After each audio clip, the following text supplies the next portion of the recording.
Pessoal, tudo bem?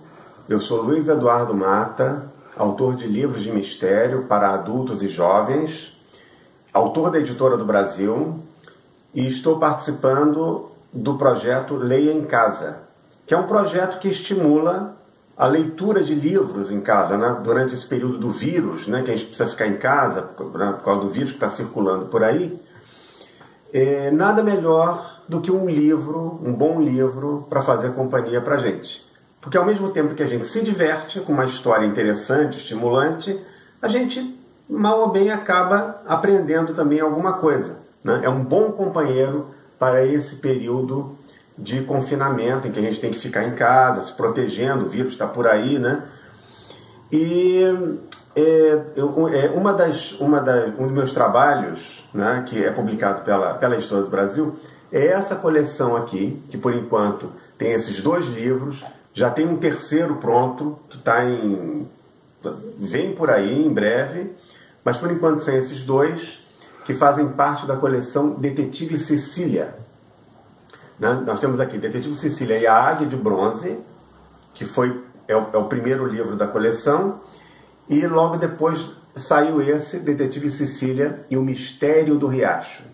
Esses livros eles são ilustrados, o projeto gráfico também é dele, do grande ilustrador Fábio Groy, que reproduziu com enorme talento e enorme fidelidade em relação ao que eu tinha pensado, os personagens, o ambiente da história. Quer dizer, a série ficou muito bacana, é uma coleção de mistério. E eu vou fazer a leitura, eu estou tentando ver qual dos 2 livros aqui eu vou ler, né? Eu estou pensando em ler um trechinho desse primeiro livro aqui, da Detetive Cecília, a Águia de Bronze, né? Que foi o primeiro a ser publicado.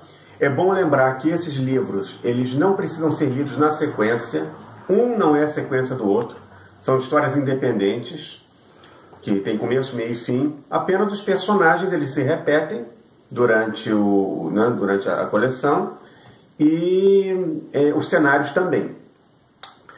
Como é que surgiu a ideia da coleção Detetive Cecília?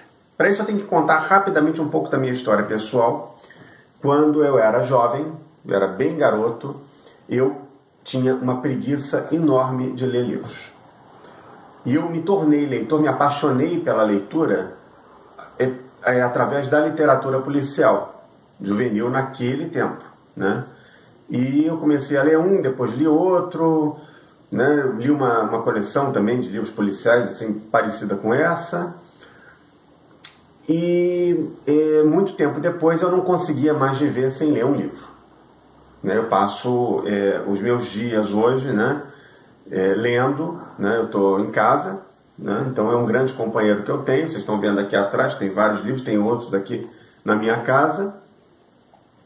E muito tempo depois, eu tenho uma sobrinha chamada Cecília, que naquela ocasião ela tinha uns 9 para 10 anos, que também não era muito fã de leitura, e eu resolvi presentear ela com um livro policial, que era um livro de detetive, um livro estrangeiro, enfim, eu não me lembro agora qual era o título, e ela leu, adorou, começou a ler outros livros também dessa mesma coleção, depois espontaneamente passou para outros.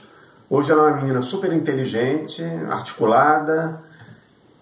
E eu fiquei tão impressionado com essa forma, né, como ela se interessou pela leitura e ela se tornou leitora, que foi muito semelhante ao que aconteceu comigo quando eu era adolescente, que eu resolvi homenageá-la escrevendo uma coleção policial em que a protagonista fosse inspirada nela. De tal modo que eu mandei uma foto dela quando tinha 10 anos, naquela época que ela começou a se interessar pela leitura. Eu mandei uma foto para o ilustrador e ele, com todo o seu talento, reproduziu a Cecília muito parecida, né? Eu diria que quase idêntica à Cecília da vida real. Então foi assim que surgiu a coleção. E é uma coleção que tem agradado muito aos leitores porque é uma história, são histórias divertidas e que tem um mistério. Quer dizer, o livro policial ele tem uma coisa muito interessante, é que ele desperta uma curiosidade imediata no leitor, tanto jovem quanto mais velho, né, não importa a idade, porque logo no início da trama, normalmente tem um enigma que precisa ser desvendado ao longo da história para, posteriormente, no final, né, no desfecho do livro, ter um mistério. Então, existe, durante o período de leitura, uma disputa silenciosa entre o autor e o leitor. Eu falo isso porque eu também sou leitor de livros policiais, né? Então eu também travo essa disputa. Qual é essa disputa? É saber o leitor tenta se antecipar o tempo todo em relação ao desfecho da história e o autor tenta prolongar a revelação desse desfecho ao máximo, justamente para estender a leitura e para que o mistério ele seja solucionado no momento certo, no momento que ele definiu. Então essa coleção ela tem 3 protagonistas, que são esses que aparecem aqui na capa. A Cecília, que eu já falei, eles moram todos no mesmo condomínio. A Mariela, que é a melhor amiga dela, que é uma menina de origem angolana. E o Bernardo, vulgo B, que é um amigo das duas, né, que ele é neto de um dos zeladores do condomínio. E é nessa primeira aventura, Detetive Cecília e a Águia de Bronze, que eles vão descobrir essa carreira de detetive e vão resolver o seu primeiro mistério, que é justamente o sumiço de uma águia de bronze muito bonita, que enfeita um chafariz na entrada do condomínio em que eles moram.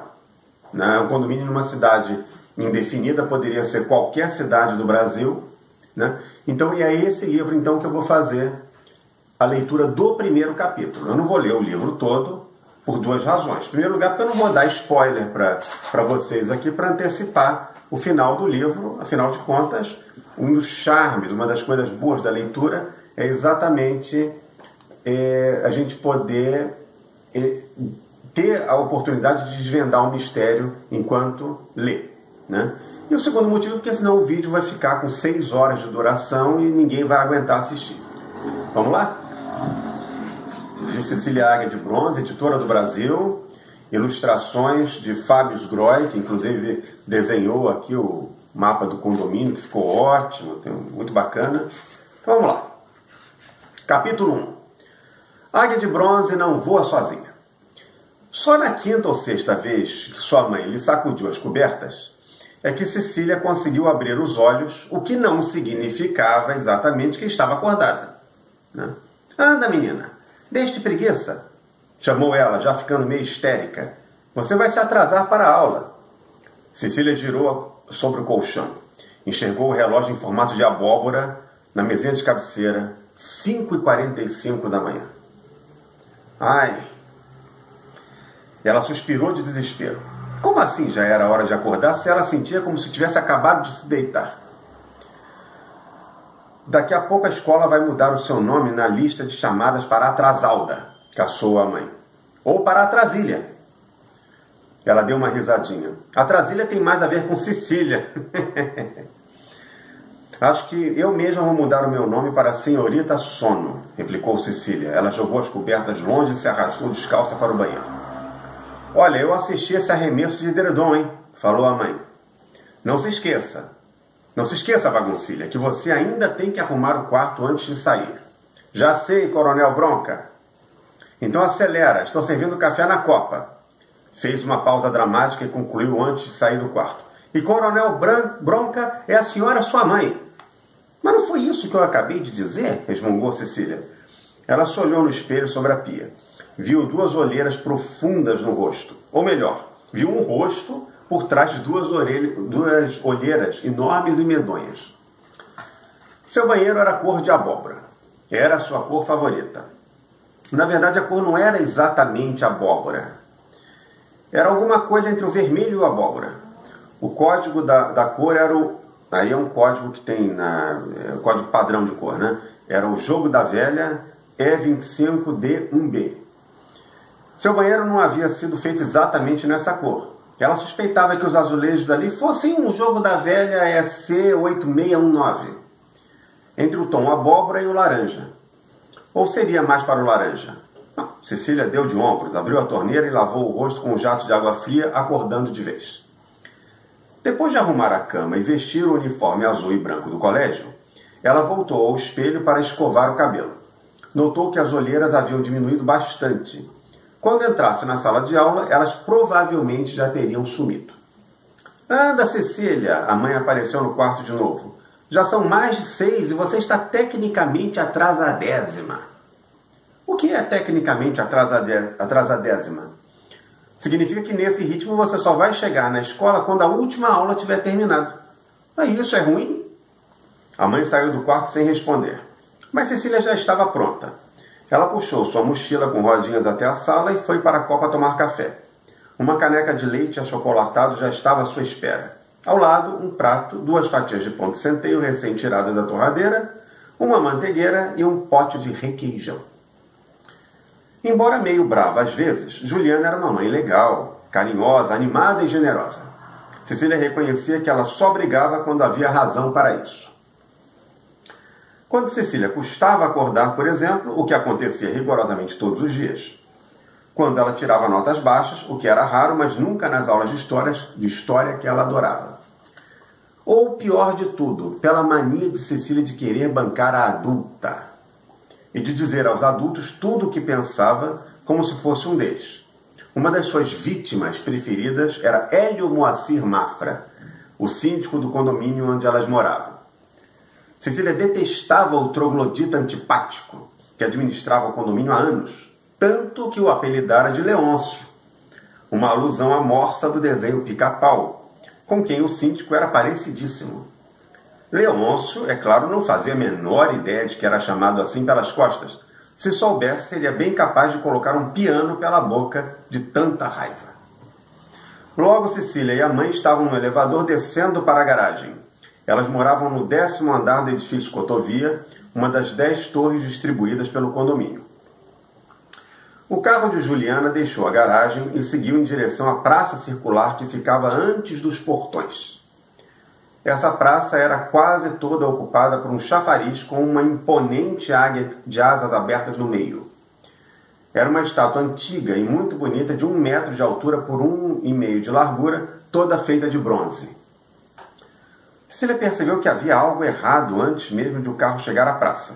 O chafariz estava desligado, o que nunca acontecia naquela hora. Havia uma viatura da polícia encostada na pracinha. E o síndico Leôncio agitava as mãos enquanto discutia com policiais.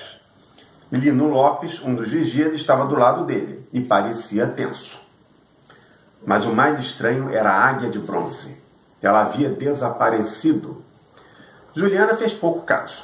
Na certa foi levada para a limpeza. Esse síndico aloprado chamou a polícia à toa. Será? Pensou Cecília. O carro saiu do condomínio e ganhou a Avenida Itaguapé. Cecília virou-se para avistar o condomínio ficando para trás. Por entre as grades dos portões, ainda deu para ver um pouco mais do nervosismo do síndico e da fonte vazia.